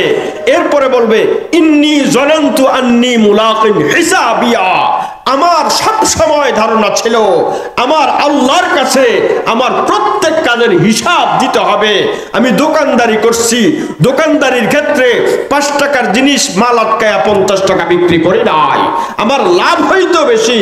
আমার হিসাব ছিল আল্লাহর কাছে হিসাব দিতে হবে। আমি দায়িত্ব পাইছি, খেয়ানত করি নাই, কেন? আমার হিসাব ছিল আল্লাহর কাছে হিসাব দিতে হবে। ইন্নী জানান্তু ইন্নী আইকানতু ইন্নী মুলাকিন হিসাবিয়া, আমি আল্লাহর কাছে হিসাব দিতে হবে, আল্লাহর হিসাবের মুলাকাত আমার সামনে হবে।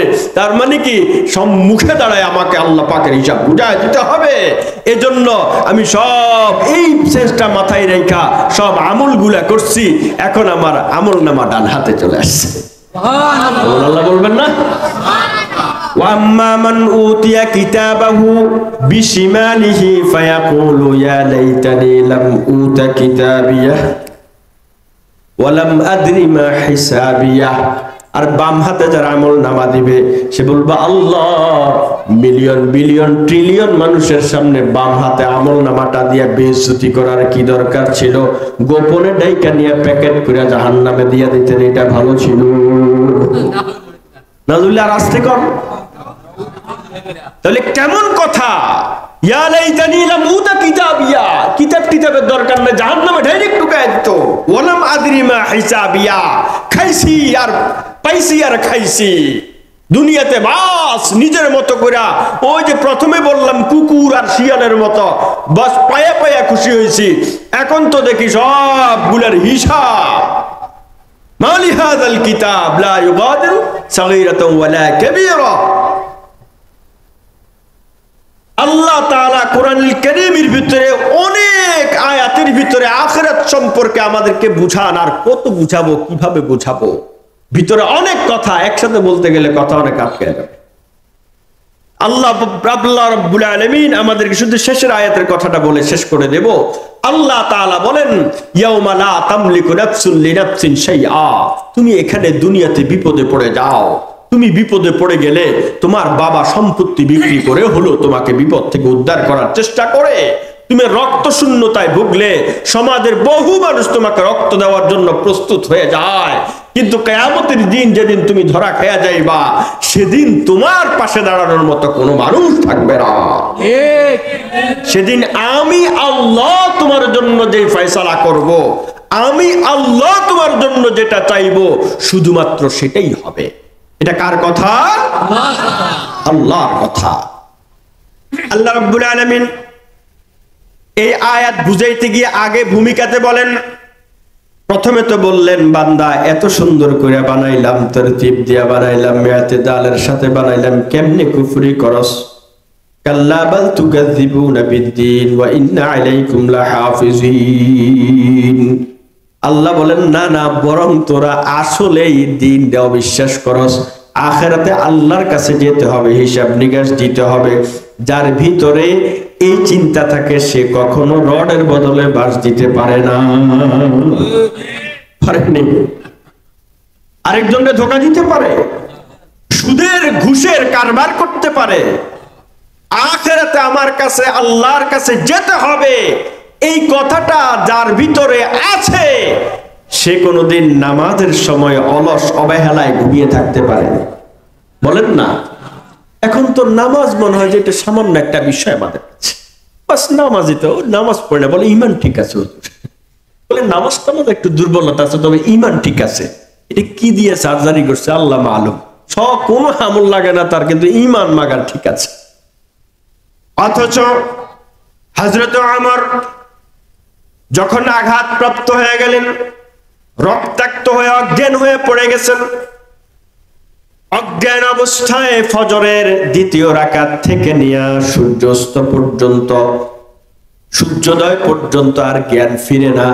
সূর্যোদয় হওয়ার পরে আব্দুল্লাহকে বলল, আব্দুল্লাহ জ্ঞান ফিরছে, বলে আমার একটু পানি দাও। আব্দুল্লাহ গ্লাসে করে পানি আগায় দিল, বলল না না, খাওয়ার পানি না, আমাকে পানি দাও, ওযুর পানি।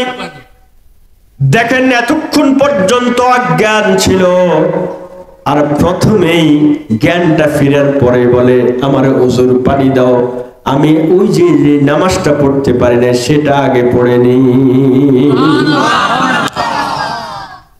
এই বান্দাগুলোই আবার ফারুকে আজমকে আদর্শ মানে, কিন্তু উনার এই বিষয়টা উনারা মানে না। উনি বললেন, এরপরে নামাজ পড়লেন, নামাজ পড়ার পরে আব্দুল্লাহকে জিজ্ঞাসা করতেছেন রাদিয়াল্লাহু আনহুম, আব্দুল্লাহ ইবনে উমরকে, আসাল্লান নাস, মানুষ আমি যে নামাজটা অসম্পূর্ণ রেখে আসছিলাম ইমামতি করতে গিয়ে বাকিটা পড়াইতে পারি নাই, মানুষগুলা কি সেই নামাজ পড়ছে? তখন বলে হ্যাঁ, ওই নামাজটা পরিপূর্ণ করা হয়েছে। সুবহানাল্লাহ। এরপরে বললেন লা হাজ্জা ফিল ইসলাম লিমান লা সালাতা লাহু, মনে রাখবা আব্দুল্লাহ, যে নামাজ পড়ে না বেনামাজি, ইসলামের ভিতরে তার কোনো অংশ থাকতে পারে না। নিজের মুসলমান দাবি করলো অটো মুসলমান হতে পারে, প্রকৃত মুসলমান হতে পারে না। এখন তো অটো মুসলমান বুঝেন, বাবা মুসলমান, পোলাও মুসলমান, নাতি মুসলমান, 14 গোষ্ঠী মুসলমান, কিন্তু যদি জিজ্ঞান নবীর নাম কি, বলে আব্দুল কাদের জিলানী। আপনাদের এই এরিয়া নাই, আছে এরকম বহু জায়গায়, বলে আমাদের নবীর নামটা বলো, বলে আব্দুল কাদের জিলানী। ঈদের নামাজ রে জানাজার নামাজ বলে ফেলা, এরকম মুসলমান আছে না নাই? এরাও নিজেদেরকে আবার মুসলমান দাবি করে। তাহলে মুসলমান হওয়ার পরে না বেনামাজি হয় কিভাবে? মানুষ ইন্তেকালের সময় সবচেয়ে গুরুত্বপূর্ণ যে কথাটা বলে সেটা সবাই শুনে গুরুত্ব সহকারে। আল্লাহ রাসূল ইন্তেকালের সময় সবচেয়ে গুরুত্বপূর্ণ মুহূর্তে আসসালাত আসসালাত আসসালাত এই নামাজের তালকিন করে গেছে। ঠিক। এবং জাহান্নামীদেরকে যখন জাহান্নামে কেন গেছো জিজ্ঞাসা করা হবে, তারা উত্তর দেবে লাম নাকু মিনাল মুসাল্লিন, আমরা কিন্তু নামাজি ছিলাম না, এই জন্য আজকে জাহান্নামের আগুন ভোগ করতেছি। সব কিছু বুঝার পরেও আজকের যুবকরা কত পার্সেন্ট নামাজি বলেন না? কত পার্সেন্ট নামাজি? 10% হলে তো আলহামদুলিল্লাহ ছিল, এত পার্সেন্টও না। কই থেকে 10%? এই মসজিদের এরিয়াতে আপনি ইমাম সাহেব কই ফজরের জামাতে কয়জন মুসল্লি পান? এই মুসল্লি এখানে শত শত হাজার হাজার যুবক, হাজার হাজার বৃদ্ধ, হাজার হাজার মুসলমান পুরুষ ফজরের সময় ঘুমায়া থাকে, ইমাম সাহেব এক কাতার লইয়া ফজর পড়ে, এরকম হয় কি হয় না? এরাই তো মুসলমান। ওয়াজ শুনতে গেলে আবার 3 ঘন্টা ওয়াজ করলে শুনবে, কখনো হাসবে কখনো কাঁদবে, নামাজ পড়তে চায় না। নামাজ পড়বেন তো ইনশাআল্লাহ? আল্লাহ রাব্বুল আলামিন বলেন কিরামান কাতিবিনা ইয়ালামুনা মা তাফআলুন, বান্দা এটা মনে কইরো না তুমি করতেছ, আমি আল্লাহ তো হিসাব নেব, আমি তো সব কিছু জানি। কিন্তু দুনিয়ার আদালতে জজ সাহেব যদি জানেন অপরাধ করছে, উকিল যদি কোনো প্রমাণ না দিতে পারে, শুধু জানার উপরে বিচার করে না, উকিলের প্রমাণ উপস্থাপন করতে হয়। আল্লাহ বলেন আমি তো জানি তুই কি করছস না করছস, তবে তোর জন্য আমি প্রমাণও রেডি করতেছি। 2 জন সম্মানিত ফেরেশতা রাইখা দিছি, তুই কি করস না করস সব কিছু তারা সহিফা হিসাবে, কুতুব হিসাবে, কিতাব হিসাবে লিখে রাখছে। এজন্যই আল্লাহ শেষের ধমকটা দেন, বান্দা ইয়াউমা লা তামলিকু নাফসুন লিনাফসিন শাইআ, তুমি কোন হেডমাস্টারে নিয়ে আসবা, তোমারে জাহান্নামে দিবে, দেখি জাহান্নাম থেকে ছুড়ায়া নিয়ে যাওয়ার মতো কার এমন ক্ষমতা আছে? এমন কোন ক্ষমতা আছে? বলেন না আছে? তাহলে আমরা নাফরমানি কার সাথে করি? আল্লাহ পাকের বিধান মেনে চলবো তো ইনশাআল্লাহ? ইনশাআল্লাহ। কারা কারা আল্লাহ পাকের বিধান মেনে চলতে রাজি আছেন বলেন?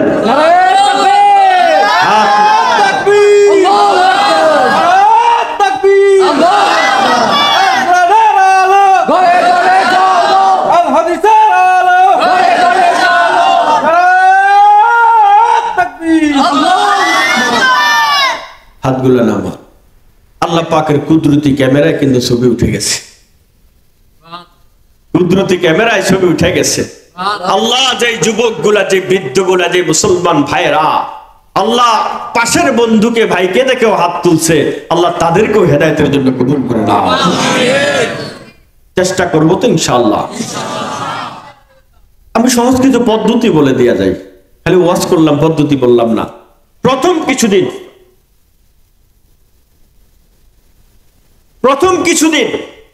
আপনি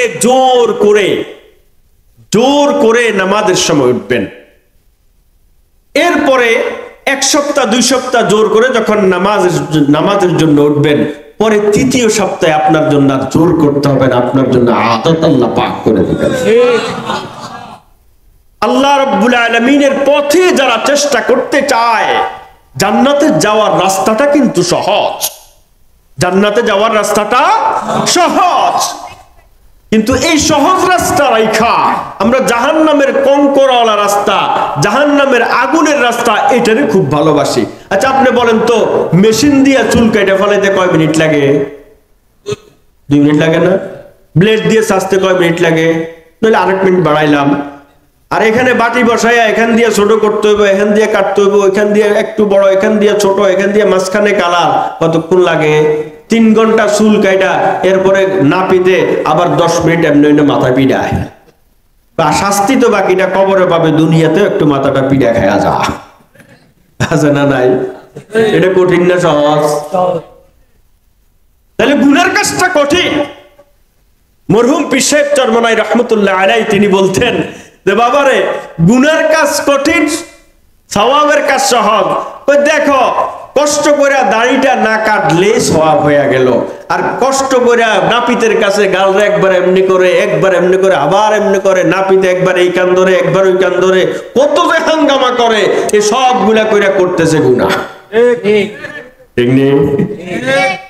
ছাইড়া দিলাম বাস রাসূলের সুন্নাহ, সুন্নতে মুআক্কাদার উপরে ওয়াজিব যেটা, সেটা আমার পালন হয়ে গেল। সব হইল কিনা? রমজান আসলে, সামনে রমজান আসছে, দেখবেন আমাদের কিছু পুরুষের উপরে পর্দা ফরজ হয়ে যায়, বুঝে নাই? এরা পর্দা করা শুরু করে দেয়। দেখবেন চা দোকানওয়ালারা সব চা দোকানে পর্দা ফরজ, নতুন বিধান নাজিল হয়ে গেছে। সব চা দোকানে কি লাগায়? পর্দা লাগায়। বাড়িতে গেলে খাইতে চাইলে বই দিবে ধাক্কা, মায় দিবে গালি, তখন বলে কি, তখন আর ওখানে খায় না, তখন ওই পর্দার ভিতরে সতরণী পালন করে, পর্দার ভিতরে পলায় পলায় খায়। কষ্ট কইরা সূর্যোদয় থেকে নিয়ে সূর্যাস্ত পর্যন্ত, শোবে সাদেক থেকে নিয়ে সূর্যাস্ত পর্যন্ত খানাটা বিরত রাখলেই তো সওয়াব হয়ে গেল। বুঝেন নাই মনে হয় কথাটা? তাহলে গুনার কাজ করতে কষ্ট হইল কিনা, আবার গুনাও হইল। সব গুনাহ নেকির কাজেই সোজা। আল্লাহ পাক রব্বুল আলামিন নেকির কাজের দিকে যারা তবে মাঝে মধ্যে পরীক্ষা করবেন। এটা হলো সর্বশেষ পরিশিষ্ট হিসেবে বলছি, আপনি আল্লাহর দিকে গেছেন, আল্লাহ আপনারে একদম পুরা সবকিছু আপনার মুআফিক বানায় দিবে, তাহলে পরীক্ষাটা থাকলো কোথায়? বুঝেন নাই? আল্লাহ রাব্বুল আলামিন বলেন, আহাসিবান নাসু আইয়ুতরাকু ওয়ায়াকুলু আমান্না ওয়া হুম লা ইফতানুন। মানুষগুলো কি মনে করে যে বলে আমি মুমিন হয়ে গেছি, আমি ভালো মানুষ, আমি আল্লাহর উপরে ঈমান আনছি, আমি নেক আমল করব। এরা পরীক্ষা ভাবে, পরীক্ষা ছাড়াই আল্লাহর কাছে এরা ঈমানের দরজায় কামিয়াব হয়ে যাবে। আপনার ক্লাস 5 এর শিক্ষকও তো আপনারা বিশ্বাস করে না। যদি বিশ্বাস করতো তাহলে বছরে 3 বার পরীক্ষা দিতে হইতো, বুঝছেন না? মাস্টার্স পর্যন্ত পড়ে, কোন ক্লাসে আপনার শিক্ষকরা আপনারা বিশ্বাস করে না। যদি বিশ্বাস করতো বছরের শেষে আপনারা সার্টিফিকেট দিয়ে দিত। ওরা পরীক্ষা নিয়ে তারপরে সার্টিফিকেট দেয়। যতগুলা সার্টিফিকেট পাইছেন সবগুলা, যে সার্টিফিকেটের যত বেশি দাম সেইটার পরীক্ষা তত বেশি করা, ঠিক কিনা? আপনি আল্লাহর কাছে জান্নাতের পরীক্ষা দিচ্ছেন। ইন্নাল্লাহা ইশতারা মিনাল মুমিনিনা আনফুসাহুম ওয়া আমওয়ালাহুম বিআন্না লাহুমুল জান্নাহ। আল্লাহ তাদের জান মাল কিনে নিছেন, তাদেরকে জান্নাত দিবেন বলে বেচা কিনা হয়েছে আল্লাহর সাথে। বেচা কিনা দিল থেকে করছেন কিনা এটার পরীক্ষা আল্লাহ করবেন কি করবেন না? বলেন না। আল্লাহর নবী বলেন, আসাদুন নাস বালাআন আল আমবিয়া সুম্মাল আমসাল ফাল আমসাল। আল্লাহর নবী বলেন, পৃথিবীতে সবচেয়ে বেশি পরীক্ষা হয়েছে কাদের? নবীদের। সবচেয়ে বেশি পরীক্ষা হয়েছে কাদের? নবীদের। আচ্ছা বলেন তো, এবার শেষের উত্তরটা, আল্লাহ যে বলছেন ঠিক আছে তোমাদেরকে জাহান্নামে দেব, এই দিব সেই দিব, আমরা জান্নাতে যেতে চাই। সবাই বলছিলেন, হাত তুলছেন না? সবাই জান্নাতে যাইতে চান। জান্নাতে যাইতে গেলে আপনি নামাজও পড়েন, রোজাও রাখেন, আপনার উপরে বিপদ আসলে আমাদের মহিলারা বেশি বলে, আল্লাহ খালি আমারে নি দেখছে, আল্লাহ খালি আম করে নি পাইছে, অমুক কত ভালো আছে, তমুক কত ভালো আছে, আমারে নি পাইছে খালি, এরকম বলে কিনা? তার মানে আল্লাহর উপরে ওনার অনেক গোসা, আল্লাহর উপরে ওনার রাগ অনেক। বলেন না নাউজুবিল্লাহ।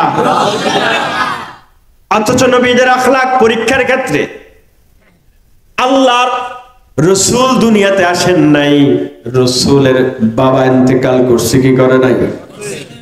আল্লাহ রসুল যদি বলতো, আল্লাহ আমি সাইয়্যিদুল মুরসালিন হইব, বাবার কোলে একটু থাকতে দিলেন না কেন? বাবার আগে নিয়ে গেছেন, 6 বছর মাত্র বয়স, গেছে বাবার কবর জিয়ারত করার জন্য। আসার সময় পাহাড়ের কোনায় আইসা জ্বর চলে আসছে, পথের ভিতরে আমেনা গায়ে অনেক প্রচন্ড জ্বর। তখন উম্মে আইমান তিনি দেখলো যে কপালটা পুড়ে যাচ্ছে, চিন্তা করলেন অবস্থার চেহারাটা ফ্যাকাশে হয়ে গেছে, তাড়াতাড়ি করে চাদর বিছায়া শোয়া দিছেন, আপনি একটু শোন। এই শোয়ার ভিতর থেকে আর উঠতে পারেন নাই, সেখানে ইন্তেকাল হয়ে গেছে। বাপ মারা গেছে জন্মের আগে, মা মারা গেছে পথে। উম্মে আইমান বলে, পৃথিবীর বুকে এর চেয়ে ভারী দৃশ্য আমার কাছে আর চোখে পড়ে নাই। শিশু মুহাম্মদ পাহাড়ের এই মাথায় আর ওই মাথায় দৌড়ায় আর চিৎকার করে করে মা মা মা মা বলে চিৎকার করে করে ডাকে। বাবার কবর জিয়ারত করে আসলো কিছুক্ষণ আগে, মায়ের লাশ পড়ে আছে সামনে। এই ছোট্ট শিশুটা এই জঘন্য কষ্ট কিভাবে সহ্য করতে পারলো? সাইয়্যিদুল মুরসালিনের কথা বলছি। এরপরে বাবা মারা গেল, মা মারা গেল। কাফালাত তো ছিল আব্দুল মুত্তালিবের কাছে, 8 বছর বয়সে উনিও মারা গেছে। আবু তালেবের কাছে কাফালাত ছিল, নবুয়ত নিয়ে গেছে, নিজের আপন চাচারও বিরোধিতা শুরু করছে। মসজিদে তখন বাইতুল্লাহ চত্বরের ভিতরে রসুলের ঘাড়ে ওঠেন নারী বুড়ি দিছে কি দেয় নাই? দিছে কি দেয় নাই? হযরতে আবু বকর গিয়া দেখেন যে হাইরে রসুলের গাড়ির উপরে নারী বুড়ি দেওয়া, এগুলো সরাইয়া দেওয়া দরকার। ওদেরকে খালি জিজ্ঞাসা করছে আর উনারে এমন মারা মারছে পুরা শরীরে রক্তাক্ত হইয়া বেহুশ হইয়া পড়ে গেছে। আবু বকররে ধরে নিয়ে গেল আবু কুহাফা আর হযরত ওমরের বোন, তখনও গোপন ঈমান আনছে ফাতেমা। তারা হযরতে আবু বকরের মাথার পাশে দাঁড়ানো, চোখটা খুলছে, খুলে দেখে যে এক পাশে হযরত ওমরের বোন, আরেক পাশে নিজের মা বাপ। তখন চোখটা খুলেই ওটের দুধ, 1 গ্লাস দুধ নিয়ে উনার মা মুখের কাছে নিয়ে বলল, আবু বকর এটা একটু মুখের, শরীর থেকে অনেক রক্ত চলে গেছে, শরীরটা অনেক দুর্বল। প্রথম চোখটা খুলেই বলেন, মুহাম্মদুর রাসূলুল্লাহ কেমন আছে? আশিকের রাসূল জিলাপি খাই না আর মিষ্টি খাই না, আশিকের রাসূল আমাদের দেশে আছে না নাই? আশিকের রাসূল হলো ওরা। বলে ভালো আছে, কারণ আমি আপনাদের কথা বিশ্বাস করি না, আমি নিজ চোখে গিয়ে দেখতে চাই রাসূল ভালো আছে। এরপরে দুইজনের ঘাড়ে ভর করে করে গিয়া দেখলেন বাইতুল্লাহর কোণায় রাসূল সুস্থ বসে আছেন। তারপরে গিয়া তিনি ফিরে এসেছে। তাহলে রসুলের পরীক্ষাটা কেমন গেছে? জানের উপরে পরীক্ষা, মালের উপরে পরীক্ষা। সর্বশেষ চাচাও মারা গেল, খাদিজাও মারা গেল। মারা যাওয়ার পরে চিন্তা করলো মক্কাওয়ালা তো খালি মারেই দেখি, এরা তো আদর করতে জানে না। তাহলে এক কাজ করে মনের দুঃখ নিয়ে গেছে তায়েফে, না ওদেরকে একটু বুঝায় টুজায় যদি দ্বীনের দাওয়াতটা দিতে পারি হয়তো কিছু উপকার হবে দ্বীনের জন্য। গেছে, ওখানে তো দাওয়াত গ্রহণ করলই না, উল্টা কিছু বখাটারে লেলাইয়া দিল। যেই ঘর থেকে বের করে দিছে সেই ঘরে এই বান্দা দেখে আসছে নিজের চোখে। ওখানে একজন আলেম ছিলেন, উনি দেখালেন শেখ এখানে এই বিষয়গুলা করছে। যেখান থেকে পাথর মারা শুরু হয়েছে সেই পথটা এখনো আছে, যেখানে রক্ত জমিনে পড়েছে সেই জায়গাটা এখনো আছে। আল্লাহ পাক বুঝায় দেন, বান্দা দ্বীনের পরীক্ষা দিতে গেলে তোমার একটু ক্ষুধা আসবে। তুমি কেন দিনহীন হও? তুমি কেন সুদের ব্যবসায় জড়াও? তুমি কেন আরেকজনের হক মারো? তোমার রসুলের দিকে তাকাও। দ্বীনের জন্য কি কি পরীক্ষায় না উনি দেন। এই যুবক গুলা, কিশোর গুলা, কাফের গুলা যখন রসুলের গায়ে পাথর মারা শুরু করছে, পাথরের আঘাত খেয়ে খেয়ে খেয়ে খেয়ে রসুলের শরীরটা রক্তাক্ত হয়ে গেল। পাহাড়ের কোনায় গিয়া যেখানে গিয়া দোয়া করছে সেই জায়গাটাও দেখে আসলাম। আসমানের দিকে 2 হাতটা তুলে আল্লাহ পাকের কাছে দোয়া করলেন, আল্লাহুম্মা ইন্নী আশকু ইলাইকা যুফা কুওয়াতি। এখান থেকে লম্বা দোয়া করলেন আল্লাহর কাছে। না না, আল্লাহর উপরে কোনো অভিযোগ না, বরং নিজের যুফা কুওয়াতের ইকরার করলেন। শুধু আল্লাহর কাছে জানতে চাইলেন এর ভিতরে ইলা মান তাকিলুনি, আল্লাহ কার হাওলা কইরা দিবেন। শুধু দোয়ার ভিতরে একটা কথা বলছেন, আল্লাহ কার হাওলা কইরা দিলেন। আল্লাহ পাক তখন অর্ডার করে দিলেন, মেরাজের আয়োজন সাজাও, আমার মুহাম্মদ জমিনে রক্তাক্ত হয়, আমার মুহাম্মদ ইয়তীম হয়, আমার মুহাম্মদকে ওরা লাঞ্ছিত করে, আমার মুহাম্মদকে ওরা মারার জন্য অর্ডার করে, আমার মুহাম্মদ এখন বলে ইলামান তাকিলুনি, আল্লাহ আমারে কার হাওলা করে দিবেন, আমি জমিন থেকে আসমানে সিদরাতুল মুনতাহা শরীফুল কলম পার করে আমি আল্লাহর নূরের কাছাকাছি আইনা আমি মুহাম্মদকে বুঝাই দিতে চাই আমি কার হাওলা করি নাই, গতকালও আমি তোমার রব ছিলাম, আজও তোমার রব, আগামী দিনেও তোমার রব। তার মানে বুঝলাম আল্লাহ পরীক্ষা নিবেন, তবে ছেড়ে দিবেন না। ছাত্রী, আমরা মাঝে মধ্যে আমাদের বাচ্চারা যখন হাঁটতে চায় আমরা কি করি, পিঠের থেকে হাতটা সরাই দিই কিনা, হাতটা সরাই দিয়ে কি বলি দেখি হাঁটতে পারে কিনা, তবে আবার হাতটা অ্যালার্ট থাকে, পড়ে যেতে সাথে সাথে ধরে ফেলে। আপনার ছোট ভাইরে সাইকেল চালাতে শিখেছেন না অনেকদিন, পিছন দিয়ে দুই হাতটা ধরে না, কিন্তু এমনি করে পজিশন নিয়ে নিয়ে দৌড়ায়, বড় ভাই পিছন দিয়ে কেন ছাইড়া দিছি যেন সে শিখতে পারে সাইকেল চালানো, আর হাতটা পজিশন নিয়ে ধরে রাখলাম, পড়ে গেতে যখন পড়ে যেতে চাইবে তখনই ধরে ফেলবো। আল্লাহ পাকের মুমিন বান্দাদেরকে পরীক্ষা করেন, তবে ফেলে দেন না। যারা মনে করে যে 2-4 দিন আলেম ওলামাদেরকে জমিনের উপরে লাঞ্ছিত করে, ওদের উপরে জিনার অপবাদ দিয়ে, ওদেরকে রিমান্ড নির্যাতন দিয়ে, ওদেরকে আয়না ঘরে নিয়ে ওদেরকে সমাজে লাঞ্ছিত করবে, আজকে যারা লাঞ্ছিত করার চেষ্টা করেছে ওরা চরম ধিক্কৃত লাঞ্ছিত হয়ে দেশ থেকে পালিয়েছে, আর যাদেরকে লাঞ্ছিত করার চেষ্টা করেছে এরা লক্ষ লক্ষ মানুষের সামনে আজকে ভাষণ দেয়। আল্লাহ পাক পরীক্ষা দিবেন, তবে পরীক্ষার শেষ মাতা নাসরুল্লাহর পর্যায়ে যখন চলে আসবে তখন আল্লাহ আবার বুঝিয়ে দেবেন না, আলা ইন্না নাসরুল্লাহি করিম, টেনশন করিস কেন, আমি তো কাছে আছি। সুবহানাল্লাহ বলবেন না? অতএব সবাইকে বলি, পরীক্ষা আসবে, আপনি আজকে নিয়ত করেন আমি 5 ওয়াক্ত নামাজ পড়বো, নিয়ত করবেন তো? করবেন তো নিয়ত? যুবকরা নিয়ত করবেন তো?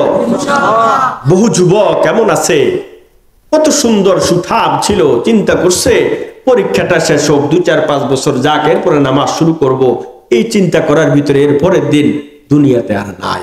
আছে না নাই? কখন আজরাইল চলে আসবে ঠিক নাই। অতএব সব যুবকরা, সব বৃদ্ধরা, মুসলমান ভাইরা নামাজ পড়বেন তো ইনশাআল্লাহ? নামাজ পড়বেন তো? কেন পড়বেন? কিয়ামতের দিন ইয়াউমা লা তামলিকু নাফসুন লিনাফসিন শাইআ। আজকে নামাজ পড়বেন, আপনার আমল নামা আপনি করবেন। যেই বাবারা হারাম টাকা কামায়, এবার একটু মাসালা বলি, যেই বাবারা হারাম টাকা কামায়, সুদে ঘুষে অন্যায় অবিচার করে টাকার মালিক হয়, ওই বাবা মারা যাওয়ার পরে সন্তান মিরাসের মালিক হয় কিনা বলেন না? ওই মিরাসের মালিকানায় সন্তানের জন্য ওই সম্পদ সম্পূর্ণ বৈধ, সন্তানের জন্য ওই সম্পদ সম্পূর্ণ বৈধ। কিন্তু এই মালিকানা গ্রহণ করার জন্য তার বাপে যেই যে পাপগুলা করছে সবগুলা পাপের শাস্তি আল্লাহ পাকের কাছে সে পেতে হবে। বুঝেন নাই মনে হয়? তাহলে আমি টাকা ইনকাম করলাম, টাকা জমা করলাম, টাকা মিন আইনা ইকতাসাবাহু ওয়া ফীমা আনফাকাহুর মামলায় আটকায় গেলাম, আল্লাহ আমাকে জিজ্ঞাসা করবে এই জায়গা থেকে এটা নাজায়েজ পন্থায় কেন আর্ন করলি, কেন ইনকাম করলি, আমি উত্তর দিতে হবে, কিন্তু আমার সম্পদ ভোগ করবে আমার সন্তানে। তাহলে আমি জাহান্নাম কিনলাম আমার সন্তানের জন্য। এর চেয়ে বোকা মানুষ আর পৃথিবীতে আছে? বাচ্চা কাঁদো, বাবা আমি হারামের পথে যেতে পারবো না, আমি হারামের পথে যেতে চাই না, হারামের পথে আমি যেতে পারবো। ওরাই হলো চালাক, ওরাই হলো বুদ্ধিমান। তাহলে নামাজ, আমার নামাজের জন্য আল্লাহর কাছে আমি দায়ী থাকবো তো? নামাজ ঠিক মতো পড়বেন তো? আমাকে 3 জন যুবক, আল্লাহ পাক ওদেরকে হায়াত লম্বা করুক, হেদায়েতের জন্য কবুল করুক। ওরা বলল হুজুর এই আপনাদের এখানে বসা অবস্থায় চা খাচ্ছিলাম, আর 3 জন যুবক বলতেছে হুজুর আমাদের জন্য স্পেশাল একটু কিছু কথা বলেন। আমি 2টা লাইন বলছি, বললাম 5 ওয়াক্ত নামাজ পড়বেন আর গীবত শিকায়ত পরনিন্দা করবেন না। এটা কন্টিনিউ করেন, এই জমানার ওলি হয়ে যাবেন আপনি। 5 ওয়াক্ত নামাজ পড়বেন, গীবত শিকায়ত পরনিন্দা করবেন না। কারণ এখনকার গীবতের মহলগুলো এমন হয় কিছু কিছু মানুষ মনে করে গীবত করাও ওয়াজিব, গুনাহ তো দূরের কথা, এটারও ওয়াজিব মনে করে। আল্লাহ হেফাজত করো। জামানা অনেক খারাপ, আমাদের পিছনে শয়তান অনেকভাবে বিভিন্ন ভাবে আমাদের পিছনে ধোকায় লেগে আছে। ওয়াজের আয়োজন বছরে 10 বার 50 বার করেন, যদি নিজে পরিবর্তনের নিয়ত না হন, আপনাকে কেউ পরিবর্তন করাতে পারবে না। আর যদি পরিবর্তনের নিয়ত করেন যে অনেক তো করলাম, অনেক তো হয়েছে, কয়দিন বাঁচবো, নিজের জন্য আখিরাত চাই, আপনি হাঁটা শুরু করেন, আল্লাহ পাকের রহমত আপনার সাথে সাথে হাঁটা শুরু করবে। আগে আপনি নিজে হাঁটা শুরু করতে হবে, আপনাকে আসার দিয়ে এখানে হাঁটা শুরু করাবেন না আল্লাহ। এজন্য আল্লাহ বলেন, আল্লাহ যার জন্য হেদায়েত চান ইয়াশরাহ সাদরাহু লিল ইসলাম, আল্লাহ পাক ইসলাম বুঝার জন্য তার হৃদয়টা প্রশস্ত করে দেয়, তখন বুঝার পরে তখন হেদায়েত চাই, ইহদিনাস সিরাতাল মুস্তাকিম। আল্লাহ চায় না এরকম কাউকে হেদায়েত দেন না। আবু তালেবের জন্য রাসূল দোয়া করে, চাচা অনেক নুসরত করছেন, অনেক সহযোগিতা করছেন, শেষ বয়সে একটু মুসলমানটা হয়ে যান না, কি কথা, 2টা কথা কালিমাটা পড়ে দেন না, বারবার স্টার্ট করে। আল্লাহ বললেন, ইন্নাকা লা তাহদি মান আহবাবতা।